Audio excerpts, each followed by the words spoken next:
अस्सलाम वालेकुम। Property vision TV के साथ मैं हूं अहमद अकील।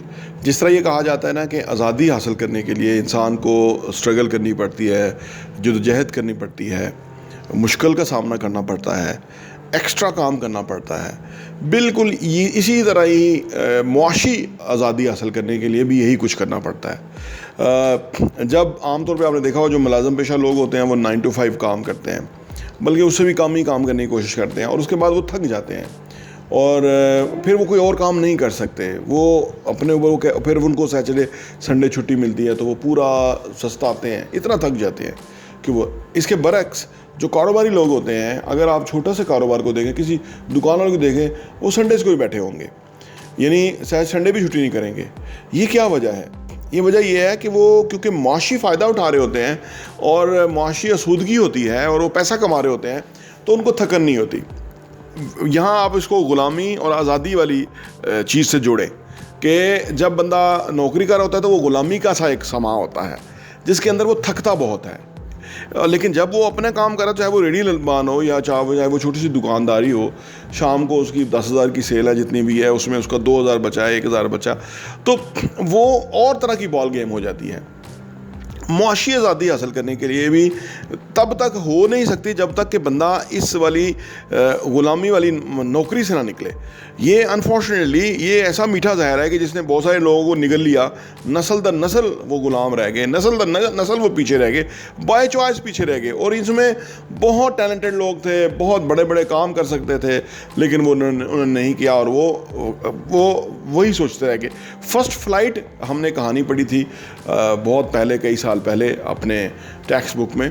तो उसमें वो फर्स्ट फ्लाइट जो भी परिंदा होता है, वो अपने परिंदे जो बच्चा होता है उसको वो उड़ाने की कोशिश करता है। वो कहता है किसी तरह ये फर्स्ट फ्लाइट ले।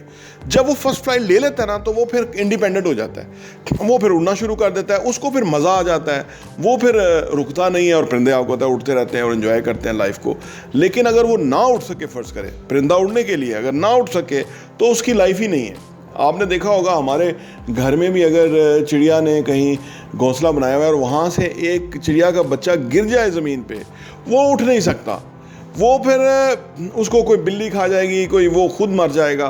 तो इंसान का भी यही है, जबकि वो अपनी सलाहियतों के ऊपर भरोसा ना करे, एम्फसाइज ना करे, अपनी सलाहियतों को विज़िट ना करे, अपनी सलाहियतों का इजहार ना करे, अपनी सलाहियतों को जाने ना, मुश्किल को फेस ना करे। क्योंकि मुश्किल जब आप पे, वो कहते हैं ना, मुश्किलें इतनी पड़ी कि आसान हो गई।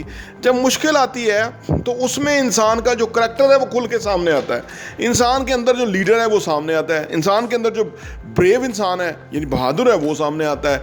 और इसके बरक्स जब वो नौकरी हो या इस तरह की किसी सूरत हाल के अंदर हो, या जिस तरह हम एक महकूम कौम है, अमेरिका के डर से हमने घुटने टेक दिए और अपना वज़ीर आज़म पलट दिया, और इतनी बड़ी फ़ौज भी है, न्यूक्लियर पावर भी है, लेकिन ग़ुलामी कबूल की, खौफ अपने साथ रखा। क्या है अगर आप सोचिए, अगर हमारे साथ इंडिया 4 गुना बड़ी ताकत है और अमेरिका उसके साथ है और इज़राइल उसके साथ है, आज हम उनके मुकाबले में खड़े हुए हैं, हमें तो कुछ उसने खाया नहीं, तो क्या अमेरिका खाएगा या हम इज़राइल खाएगा? लेकिन नहीं, ये खौफ होता है इंसान के अंदर।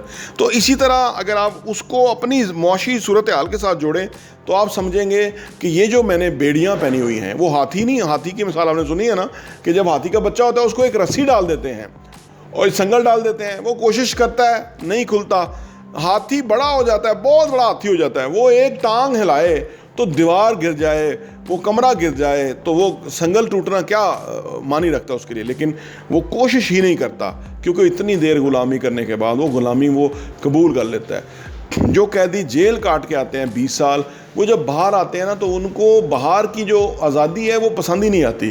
वो फिर कहते हैं कि कोई ऐसा हो कि वो जेल में ही चले जाएं, क्योंकि वो उन्होंने ग़ुलामी को गले लगा लिया होता है। उस लाइफ के अंदर वो कंफर्टेबल हो जाते हैं। इंसान का मसला ये है कि वो हर सूरत हाल के अंदर कंफर्टेबल हो जाता है, लेकिन गैरतमंद लोग, निडर लोग जो है वो उस ग़ुलामी की बेड़ियों को तोड़ के मुश्किल का सामना करते हैं, और मुश्किल का सामना जब कर लेते हैं फिर उन पे माशी आसूदगी आ जाती है, माशी तौर पे वो खुशहाल हो जाते हैं, वो दिल बड़ा हो जाता है उनका, ज़िंदगी में तरक्की कर जाते हैं और फिर पूरी नस्लों का रास्ता खोल देते हैं। और दूसरी तरफ वो नस्ल दर नस्ल गुलामी नौकरी के करते करते जो है वो उनकी ज़िंदगियाँ गुजर जाती हैं और वो आसूदगी नहीं हासिल कर सकते, एक खूबसूरत ज़िंदगी नहीं जी सकते। तो मुआशी खुशहाली के लिए इन चीज़ों को मद्देनज़र रखना ज़रूरी है, ताकि पाकिस्तान, हम जब इंडिविजुअल सतह पे मुआशी खुशहाली हासिल करेंगे ना, तो हमारा मुल्क खुशहाली हासिल करेगा।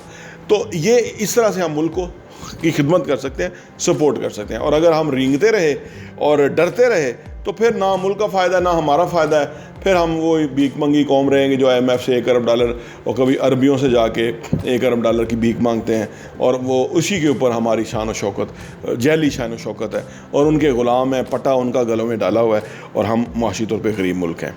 और हाँ, यहाँ मैं आपको ये भी बताता चलूँ, प्रॉपर्टी विजन का जो हमारा एडिशन है वो साल के 12 एडिशन आपको सिर्फ 1000 रुपये के ऊपर मिल सकते हैं। आप अगर आप चाहते हैं कि आपके पास ये सॉफ्ट कॉपी में आ जाए और आप उसको अपनी ईज़ में पढ़ सकें और मुख्तलिफ़ चीज़ों को गौर कर सकें, हमें आप व्हाट्सएप कीजिए ताकि हम आपको वो भेज सकें, ताकि आप वो कंटेंट पढ़ें, वो मवाद पढ़ेंगे। जिस तरह आप अच्छा कंटेंट पढ़ेंगे कि कैसे पैसा कमाना है, कैसे पैसे को मल्टीप्लाई करना है, कैसे पैसे की टेक केयर करनी है, कैसे पैसे को जो है ना वो सही जगह पे डायरेक्शन पे लगाना है, कैसे एसेट्स बनाने हैं, असासों से किस तरह कमाना है, और वो कमाने के बाद उन पैसों को किस तरह से इन्वेस्ट करना है, इस तरह की बहुत ही ज़बरदस्त इन्फॉर्मेशन जो है वो रियल एस्टेट के हवाले से हम प्रॉपर्टी विजन के मैगज़ीन के अंदर पब्लिश करते हैं, और वो हम आपको इंशाल्लाह भेजेंगे।